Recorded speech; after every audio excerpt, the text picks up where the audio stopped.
नमस्कार दोस्तों, जय हिंद दोस्तों। स्वागत है आपका हमारे चैनल में।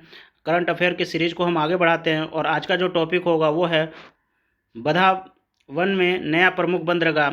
एक्चुअली में पहले जो भारत की प्रमुख बंदरगाह थी वो 12 थी, और जो वो बंदरगाह थी उनका नाम क्या था, वो था पहला दीनदयाल बंदरगाह जो कांडला में है, मुंबई। उसके बाद JNPT और मोरमू गाँव, उसके बाद न्यू मंगलोर, फिर कोचीन, फिर चेन्नई, फिर कामराज राजारार, उसके बाद BO चिदम्बनार, विशाखापट्टनम, पारादीप, कोलकाता यानी हल्दिया सहित सम्मिलित है। अब जो है एक नया बंदरगाह बनाया गया, वो उसके बारे में हम कुछ फैक्ट को देख लेते हैं। 5 फरवरी 2020 को प्रधानमंत्री नरेंद्र मोदी की अध्यक्षता में केंद्रीय मंत्री ने महाराष्ट्र के बधावन में एक नया प्रमुख बंदरगाह यानी मेजर पोर्ट की स्थापना की मंजूरी दे दी, और यह देश का 13वां प्रमुख बंदरगाह होगा। इस बंदरगाह को लैंडलॉर्ड मॉडल के आधार पर विकसित किया जाएगा। गौरतलब है कि प्रमुख बंदरगाहों का विकास केंद्र सरकार के अधिकार क्षेत्र में आता है तथा छोटे बंदरगाह राज्य सरकार के अधीन आते हैं। बधावन में बंदरगाह को स्थापित करने के लिए 65,544.54 करोड़ रुपए की लागत की अनुमानित है। इस बंदरगाह के विकास के लिए एक विशेष प्रयोजन वाहन यानी स्पेशल पर्पज व्हीकल का गठन किया जाएगा, जिसमें जवाहरलाल नेहरू पतन न्यासा सबसे बड़ा साझेदारी होगा। इसकी हिस्सेदारी जो होगी 50% से अधिक होगी। विश्व प्रयोजन बंदरगाह की बुनियादी सुविधाओं का विकास करेगा, जिसमें पुनर्निर्माण, नए निर्माण, जलमार्ग का निर्माण भी शामिल है। बधावन जो बंदरगाह का विकास है 16,000 से 25,000 TEU क्षमता वाले कंटेनरों पोतों को आसानी से ठहरने की क्षमता प्रदान करेगा। महाराष्ट्र में भारत का सबसे बड़ा कंटेनर बंदरगाह जो है जवाहरलाल नेहरू है ना के रूप में विद्यमान है ना। नेक्स्ट हमारा जो करंट अफेयर का टॉपिक है वो है ऐतिहासिक बोडो समझौता संपन्न। असम राज्य के जनजातीय समुदाय में बोडो सबसे बड़ा जनजातीय समझौता है। असम के कुल जनसंख्या में बोडो जनजाति का प्रतिशत लगभग 5 से 6% है। बोडो अल्पसंख्यक समूह ब्रह्मपुत्र नदी घाटी के उत्तरी क्षेत्र में केंद्रित है। भारतीय संविधान की छठी अनुसूची में बोडो को एक मैदानी जनजाति के रूप में मान्यता दी गई है। पहाड़ी और मैदानी जनजातियों में अल्पसंख्यक के आधार पर सबसे बड़ी जनजाति होने के बावजूद अधिकतर बोडो आबादी गरीबी रेखा के नीचे जीवन यापन कर रही है। अतः अपनी निर्जातीय पहचान, संस्कृति, भाषा आदि की सुरक्षा के लिए अलग बोडोलैंड राज्य की मांग स्वतंत्रता के पूर्व के वर्षों से ही की जा रही है। 27 जनवरी 2020 को केंद्रीय गृह मंत्री अमित शाह की अध्यक्षता में केंद्र सरकार, असम सरकार तथा बोडो प्रतिनिधि के मध्य नई दिल्ली में तीसरी और अस्थायी बोडो समझौता संपन्न हुआ। इसके पूर्व फरवरी 1993 में तथा फरवरी 2003 में 2 बोडो समझौते संपन्न हो चुके थे। प्रस्तुत समझौते के अंतर्गत 1,500 सशस्त्र बोडो उग्रवादी हिंसा का रास्ता छोड़कर मुख्य धारा में वापस लौटेंगे। BTC यानी बोडोलैंड ट्रिब्यूनल काउंसिल का नया नाम बोडोलैंड टेरिटोरियल रीजन रखा गया है। BTR यानी बोडोलैंड टेरिटोरियल रीजन संविधान की 6ठी अनुसूची के तहत 4 जिलों जो ज़िले हैं वो हैं क्या है, कोकराझार, चिरांग, उदलगुरी तथा बक्सा में विस्तृत होंगे। नेक्स्ट जो है बोडोलैंड से रिलेटेड पॉइंट वो है, ऐसे गांव जो बोडो जनसंख्या बहुल हैं और BTR में शामिल नहीं हैं उन्हें BTR में शामिल किया जाएगा। इसी प्रकार ऐसे गांव जो बोडो जनसंख्या बहुल नहीं हैं उन्हें BTR से हटाया जाएगा। BTR में जनजातीय जनसंख्या को शामिल करने और बाहर करने के संबंध में सिफारिश देने के लिए संविधान की 6ठी अनुसूची के अनुच्छेद 14 के तहत एक आयोग का गठन किया जाएगा और पहाड़ी क्षेत्र में रहने वाले बोडो जनजाति को बोडो हिल जनजाति का दर्जा दिया जाएगा। असम सरकार द्वारा बोडो भाषा को देवनागरी लिपि में संबद्ध आधिकारिक भाषा का दर्जा दिया जाएगा। साथ ही असम सरकार बोडो माध्यम के स्कूलों हेतु एक पृथक निदेशालय का गठन करेगी।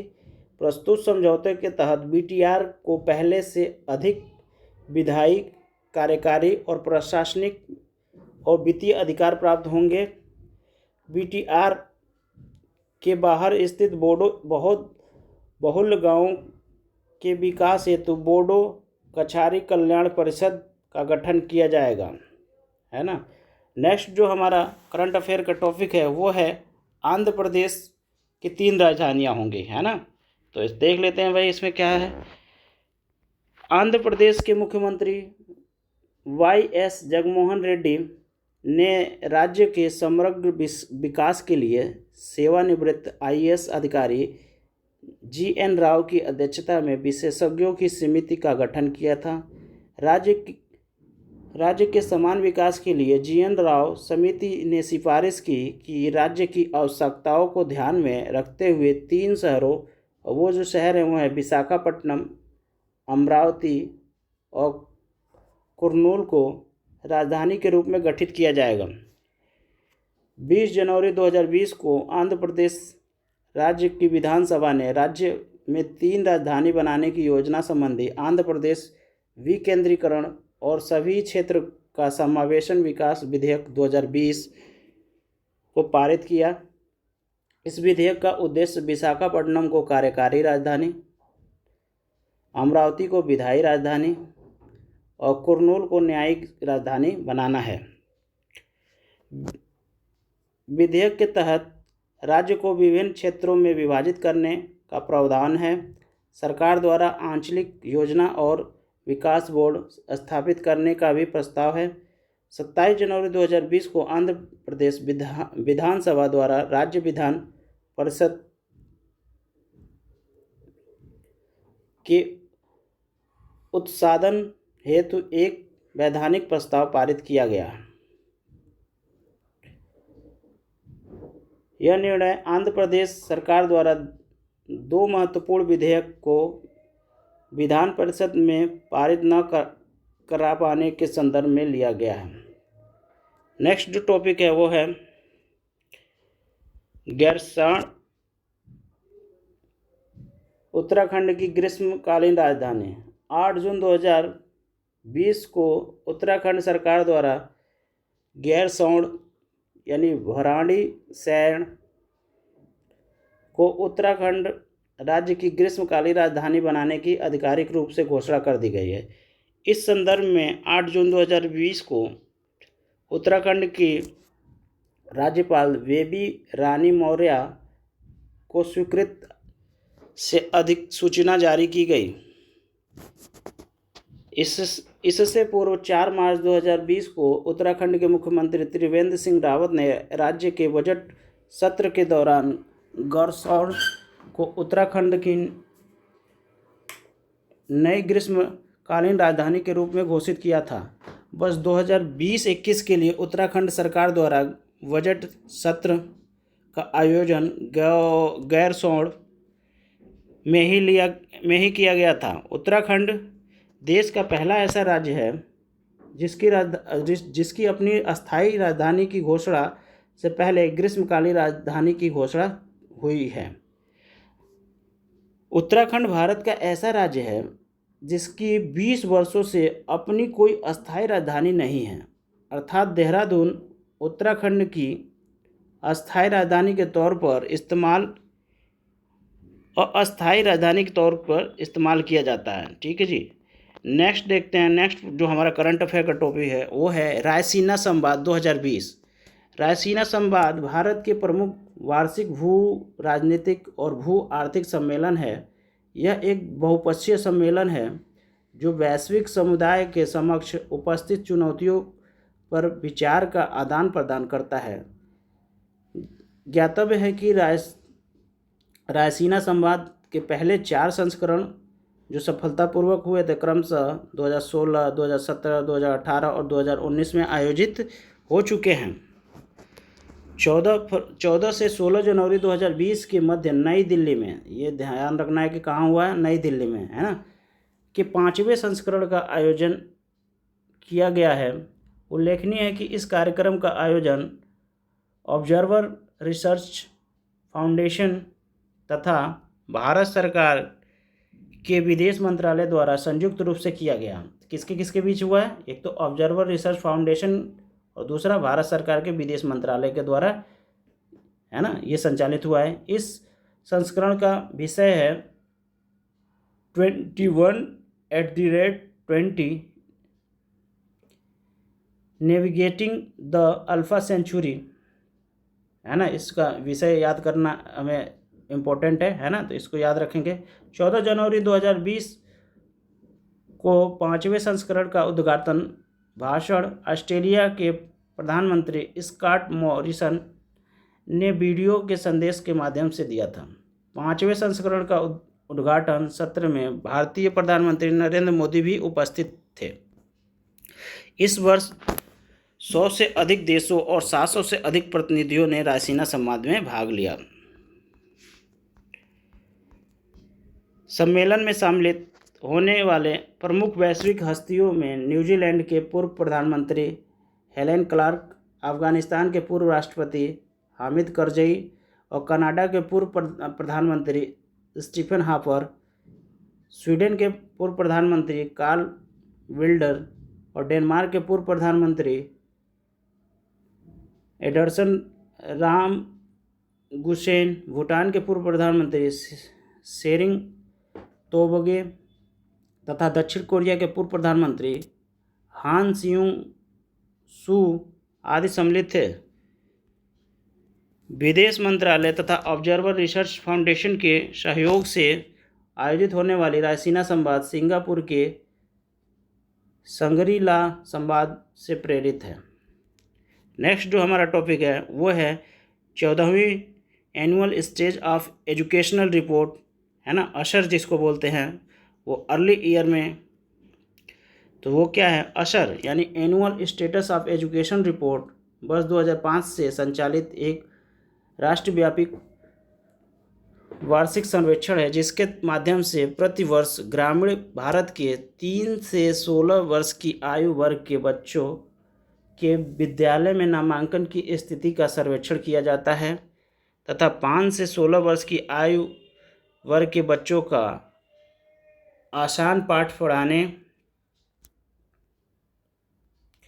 और बुनियादी गणित करने की क्षमता का आकलन किया जाता है। इसी क्रम में हाल ही में जारी अशर अर्ली ईयर नामक रिपोर्ट 4 से 8 वर्ष की आयु के बच्चों पर केंद्रित है। इसमें बच्चों के स्कूल में नामांकन और उनकी क्षमताओं से संबंधित सूचनाओं को संग्रहित किया गया है। तो जो पहला स्मरण पॉइंट है वह है 14 जनवरी 2020 को प्राथमिक, पूर्व प्राथमिक और द्वितीय शिक्षा की सशक्त और गैर व्यापारिक संस्था प्रथम द्वारा 14वीं annual status of education report ASER 2019 early year जारी किया गया। वैश्विक स्तर पर अर्ली ईयर को 0 से 8 वर्ष की आयु वर्ग के रूप में परिभाषित किया जाता है। असर 2019 अर्ली ईयर के तहत भारत के 24 राज्यों के 26 जिलों में कुल 1514 गांवों का सर्वेक्षण किया गया है। उत्तर प्रदेश के लखनऊ तथा वाराणसी जिले को भी सर्वेक्षण में शामिल किया गया है। असर 2019 का सर्वेक्षण 4 से 8 वर्ष की आयु के बच्चों के संज्ञानात्मक विकास, प्रारंभिक भाषा, प्रारंभिक गणित, सामाजिक और भावनात्मक विकास की गतिविधियों पर केंद्रित रहा। असर 2019 के आंकड़ों से यह स्पष्ट होता है कि 4 से 8 वर्ष की आयु वर्ग के 90% से अधिक बच्चों किसी न किसी प्रकार के शैक्षणिक संस्थान में नामांकित हैं।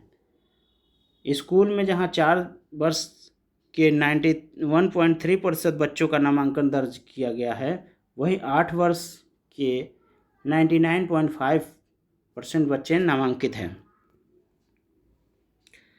अब कोलकाता पतन न्यास का पुनर्नामांकरण है, तो क्या नामांकरण हुआ है उसका हम अध्ययन कर लेते हैं। कोलकाता पतन भारत का एकमात्र बड़ा नदी पतन है। कोलकाता पतन देश के प्रारंभिक बड़े पतनों में से एक है। वर्ष 2018-19 में कोलकाता पतन के माध्यम से 63.763 मिलियन टन के कार्गो का संचालन हुआ, जो इस पतन के इतिहास में एक रिकॉर्ड है। 12 जनवरी 2020 को कोलकाता पतन की 150वीं वर्षगांठ के अवसर पर प्रधानमंत्री नरेंद्र मोदी द्वारा कोलकाता पतन न्यास का नाम डॉक्टर श्यामा प्रसाद मुखर्जी के नाम पर करने की घोषणा की गई है। अब कोलकाता पतन न्यास को डॉक्टर श्यामा प्रसाद मुखर्जी पतन के नाम से जाना जाएगा। तो इस बात को हमें याद रखना है कि कोलकाता पतन का नाम अब क्या हो गया, डॉक्टर श्यामा प्रसाद मुखर्जी हो गया। तात्पर्य है कि वर्ष 2017 में कांडला पतन न्यास का नाम परिवर्तन करके दीनदयाल पतन न्यास किया गया है ना। तो कांडला का नाम क्या हो गया, दीनदयाल, और आपका कोलकाता पतन का क्या हो गया, डॉक्टर श्यामा प्रसाद मुखर्जी, है ना।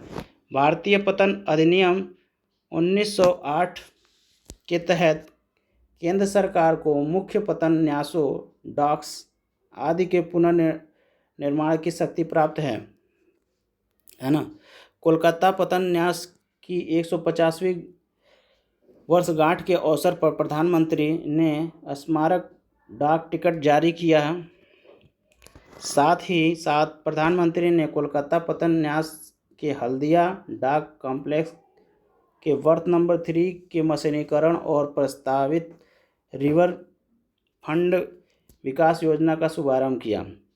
नेक्स्ट पॉइंट देख लेते हैं। नेक्स्ट पॉइंट हमारा जो है प्रधानमंत्री ग्राम सड़क योजना 3rd है ना, इसके बारे में अध्ययन कर लेते हैं। तो ये है भारत सरकार द्वारा प्रधानमंत्री ग्राम सड़क योजना 1st की शुरुआत कब हुई थी, 25 दिसंबर 2000 को की गई थी। इसका उद्देश्य पात्र असंबद्ध बस्तियों तक सभी मौसम में पहुंच को उपलब्ध कराना था। प्रधानमंत्री ग्राम सड़क योजना एक 100% केंद्र प्रायोजित योजना है। वर्ष 2003 में PMGSY के दूसरे चरण यानी फेज़ 2 को मंजूरी प्रदान की गई थी।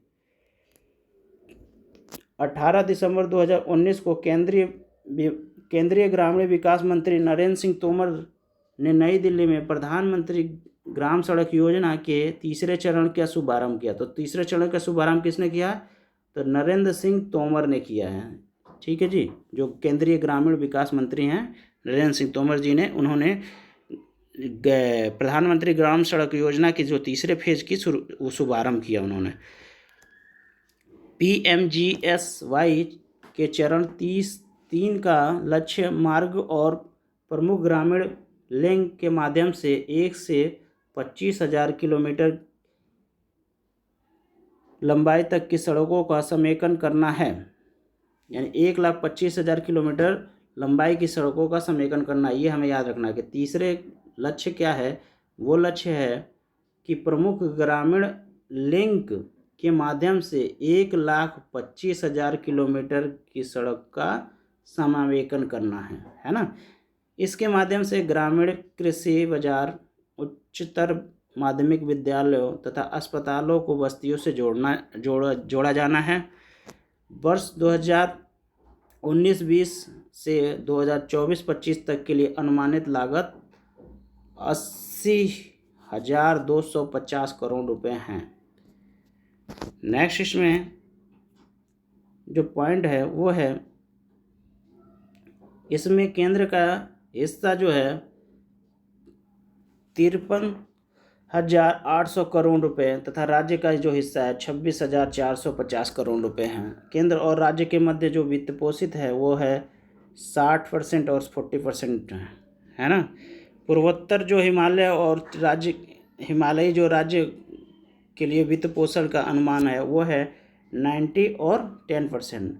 प्रधानमंत्री ग्राम सड़क योजना के तीसरे चरण की अवधि जो है वो है, ये इम्पोर्टेंट पॉइंट है, वो है 2019-20 से 2024-25 तक, है ना। अब देख लेते हैं झारखंड में जो चुनाव हुआ उसके बारे में। झारखंड विधानसभा में 81 सीटें हैं, जिसमें से 9 अनुसूचित जाति के लिए और 28 अनुसूचित जनजाति के लिए आरक्षित है। राज्य में विधानसभा चुनाव हेतु 5 चरणों में 30 नवंबर से 7 ये चरण दिया है। चरण इससे हमें कोई मतलब नहीं है। 23 दिसंबर 2019 को झारखंड की 21 विधानसभा के लिए चुनाव का परिणाम जारी हुआ। झारखंड विधानसभा चुनाव में झारखंड मुक्ति मोर्चा यानी झामुमो सबसे बड़े दल के रूप में उभरा और झारखंड मुक्ति मोर्चा को 30 सीटें प्राप्त हुई। वर्ष 2014 के चुनाव में झारखंड मुक्ति मोर्चा को 19 सीटें प्राप्त हुई थी। वर्तमान चुनाव के परिणाम में भारतीय जनता पार्टी को कुल 25 सीटें प्राप्त हुई, जबकि 2014 में भाजपा को 37 सीटें प्राप्त हुई थी। झारखंड मुक्ति मोर्चा, इंडियन नेशनल कांग्रेस तथा राष्ट्रीय जनता दल की संयुक्त गठबंधन को कुल मिलाकर 47 सीटें प्राप्त हुई। बहुमत प्राप्त झामुमो कांग्रेस राजद गठबंधन के नेता हेमंत सोरेन ने 29 दिसंबर 2019 को मुख्यमंत्री के पद का शपथ लिया। हेमंत सोरेन इससे पूर्व जुलाई 2013 से सितंबर 2014 तक झारखंड के मुख्यमंत्री पद को सुशोभित हो चुके थे। तो यहीं समाप्त करते हैं इस वीडियो को। तब तक के लिए